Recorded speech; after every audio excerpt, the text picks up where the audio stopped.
उन्हाची तीव्रता ही दिवसेंदिवस वाढतच आहे.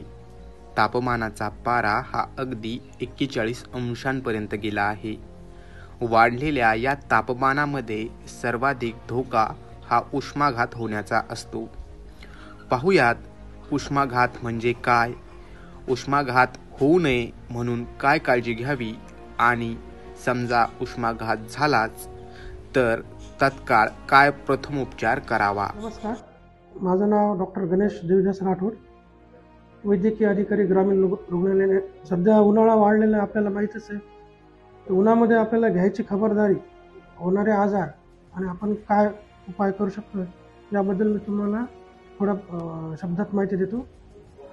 सध्या उष्माघाताचे पेशंट भरपूर आहेत. उष्माघाताचे पेशंट फक्त उन्हामुळेच होतात हे आपल्याला माहीत आहे. त्याच्यामुळं उन्हात जर आपण जाणं टाळलं, शक्यतो सकाळी किंवा संध्याकाळी उन्हात जायचं. आपली शेतीची दुसरी कोणती कामं असेल ती आपण शक्यतो सकाळी किंवा संध्याकाळीच करायची. आणि जर आपल्याला ताप आली, चक्कर येत असेल, डोकं दुखत असेल, खूप घाम होत असेल, बेचैन अस्वस्थ होत असेल, तर घाबरून न जाता पहिले आपल्या जवळच्या जे काही हॉस्पिटल असेल, प्रायव्हेट म्हणा सरकारी म्हणा, तिथे जायचं आणि डॉक्टरच्या सल्ल्यानंच पुढच्या गोष्टी करायच्या. लोकांनी घाबरून जायचं नाही. उष्माघात काय हा खूप मोठा आजार नाही आहे, फक्त आपल्या दुर्लक्षपणामुळेच तो आपल्याला होतो. आपण त्याच्यासाठी काळजी घेणं महत्त्वाचं आहे आणि उपचार पण घेणं गरजेचं आहे.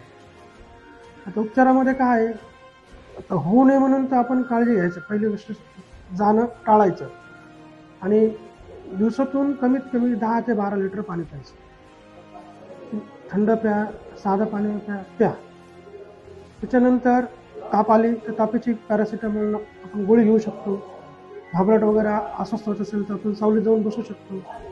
आणि जर तुम्ही खूप शारीरिक श्रम करत असाल तर ते करूच नका.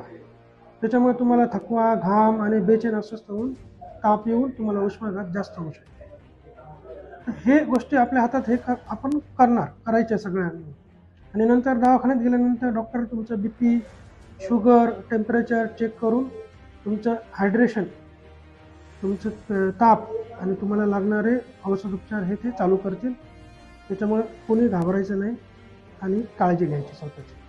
उष्माघात हा फार मोठा आजार नाही, मात्र precaution is better than cure म्हणत उष्माघात होण्याआधीच आपली काळजी घेणं गरजेचं असल्याचं डॉक्टरांनी सांगितलंय.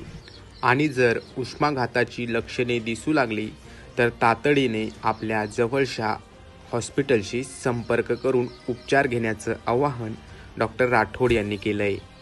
Narayan Kale, news 18 local, Jalna.